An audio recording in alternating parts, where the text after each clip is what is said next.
Freeman, who is going to walk us through some of the exterior process in design and the trends that we're seeing for 2009, some new materials, how he's implementing those materials in his own projects, and just how to be more creative. So thank you, Zeke. Awesome. Yeah, thank you guys so much for asking us to do this. Look forward to kind of chatting through, some of our process and some of our projects. Feel free to kind of jump in and, stop me if there's anything you guys want to know more about or talk a little bit more about. But I just have a kind of a quick overview on how we kind of approach design. So we try to be, make this process thoughtful, and, we're looking to create lasting, authentic architecture. And so, for us, a big part of that is making sure we have the right people at the table and making sure we look for good clients. We think good clients make great projects. All of the projects that we're trying to develop, have multiple constraints and pieces that need to go into a project. So we try to get everybody at the table early: contractors, decision makers, obviously interior designers.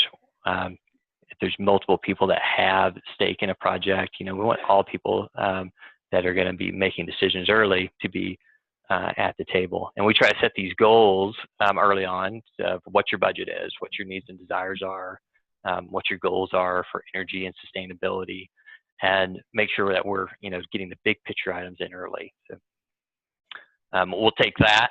We usually fill out like a client questionnaire. We set up a house idea board. So we're gathering those images, go do a site visit. We want to take in all of that kind of important like site context. So lots of times, you may have adjacent neighbors that, may be looming over, and that might not be a view that you want to have. And so, is there ways to orient a site in a way to maximize views and the amount of daylight? So our process is, worked in a way that we're trying to get those big pictures done early, and then we can take that client information and we'll start with kind of an early, concept site plan or something like this. Okay, and what type of forms are we seeing in 2019 that are different from 2018 and before? I think one of and this is kind of a good example of what you'll see kind of throughout Denver has been this kind of tendency towards large, boxy projects. And there's been because of some of the bad architecture that uses modern forms like, boxes and flat roofs, there's been a real pushback that we felt.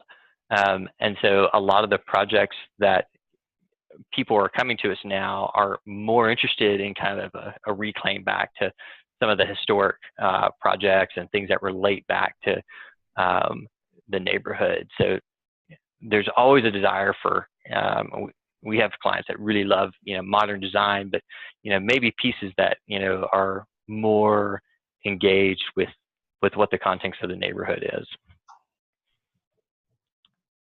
Okay, so you're trying to bring more balance as well with your designs. I have seen a big pushback just on the big boxes that we see everywhere, because there are a lot of bad ones, but there are a lot of great ones as well. There is. I think just because of the kind of that tendency of, everything kind of moved towards, just square modern architecture, that, people kind of have we feel a little bit more desire just for some nostalgia. So we'll see, we've had a lot of interest in projects that we're doing that, people use the word modern farmhouse a lot, is kind of I say is a big trend. But I think what people are really looking for is, something that brings in, the modern elements of, comfort and light and larger windows, with some recognition of, okay, this is still a home and a place that's comfortable. And so one of the, things we say is, don't be boxy, but, be creative. Maybe there's ways that you can, kind of reinterpret,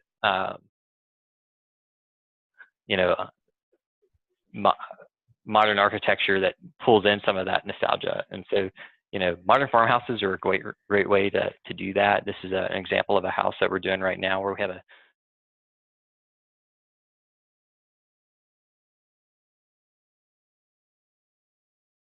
new build on the left, and the right is a renovation. And so, they're both using kind of a similar context of pitched roofs, and, you know, we've been using this,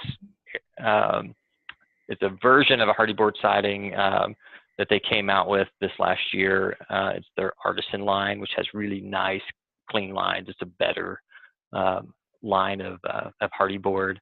And then we'll mix out, lots of different types of materials that we really love. But, one of them that's been really fun is the kind of sushi bond is what it's called. It's kind of a charred wood material that has kind of a natural weather resistance when they do this process of heat treating it.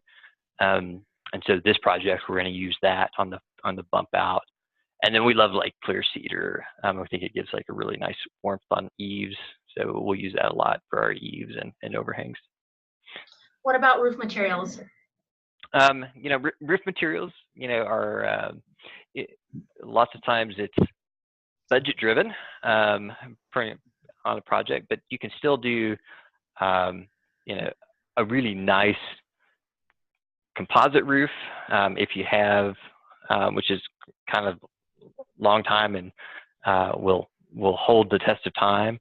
If you have the opportunity and you have the budget, we love doing standing seam roofs, and they have a higher resistance to water leakage. They're a little bit more pricey.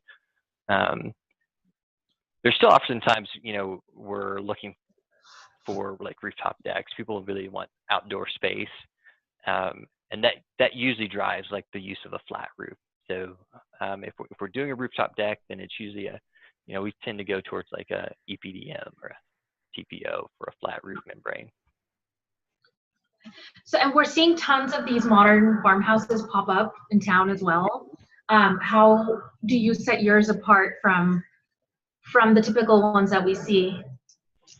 I don't think we try to do anything that's I try to avoid like style and is it a particular look. I think the difference comes in, have you worked through that process of understanding what the client really wants? Because the same process can happen with kind of the boxy architecture, can happen with a style of a modern farmhouse. It can still be, a bad space. So if you go through that process of working through a concept plan where the floor plan works really well, you're laying out spaces so that they're maximizing views. You're taking the attention to detail.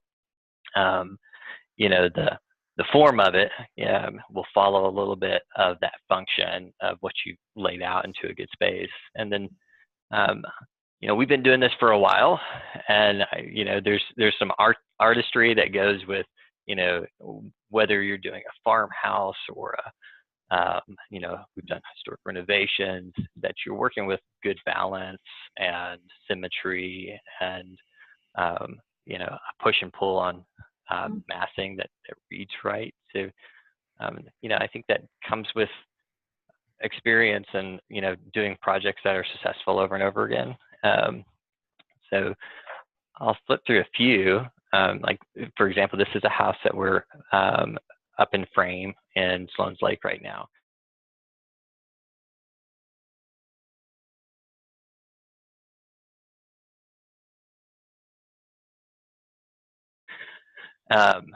And this is kind of a larger farmhouse. It has really nice big vaulted roofs. There's a really cool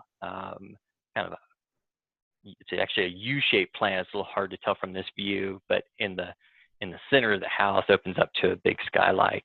And, that space has a feeling of, being opened up to the sky when you're inside of it by framing a sky view. And the inside, is as you come in, you're opening up to a large kitchen with a open living room.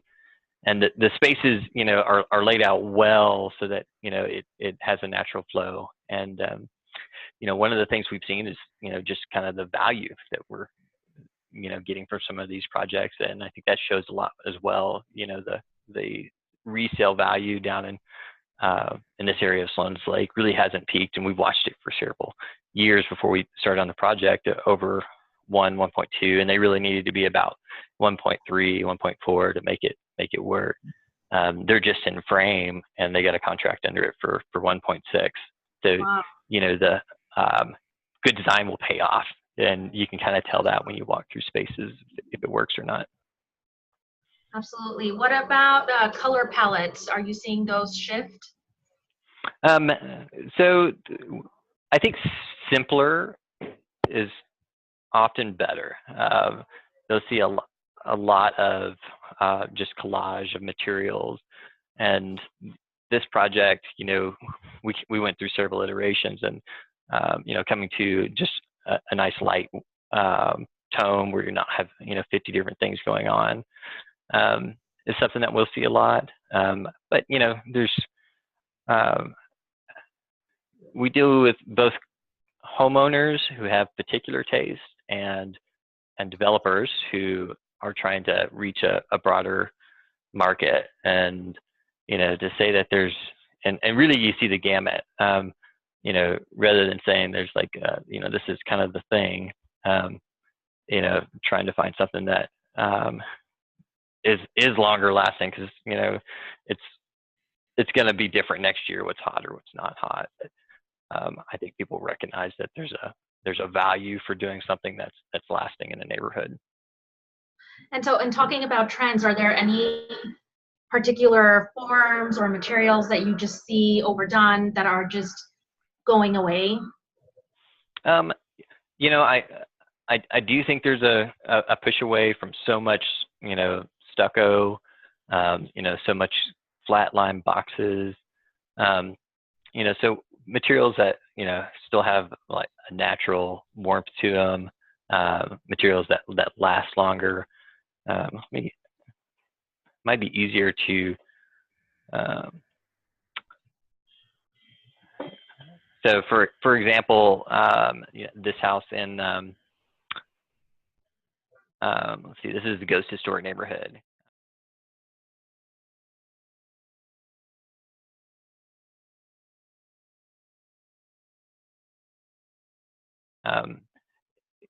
We use brick on that house, which has been around for centuries. So like the old is new again. So versus something that's requires a lot more maintenance. We just finished 2 brick homes, and if they're done in a modern way, it still has it's of its time, but it's also a material that is long lasting, so it has some sustainability to it.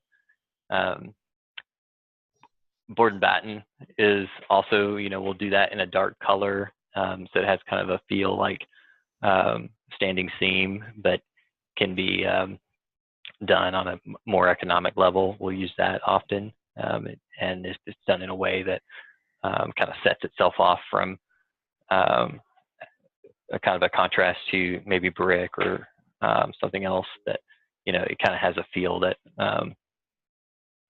gives it kind of a unique look to it.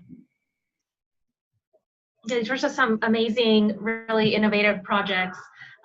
Before we tune out, are there any other projects in your pipeline that you'd like to share with us? Yeah. So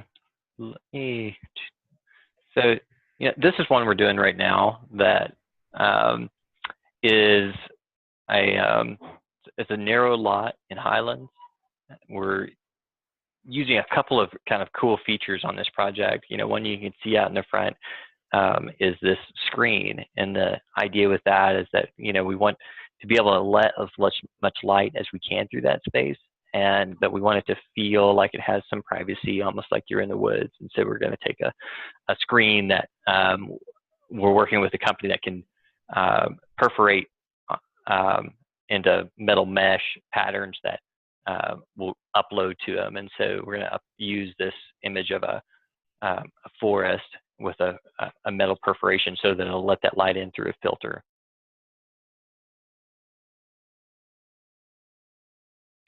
Wow, that's cool. Also, I mentioned earlier that we've been working with this material called sushi bond, which is it's actually a charred material, and it has a natural weather resistance, but it has a really beautiful, different tones of black to gray to kind of a mix. So there's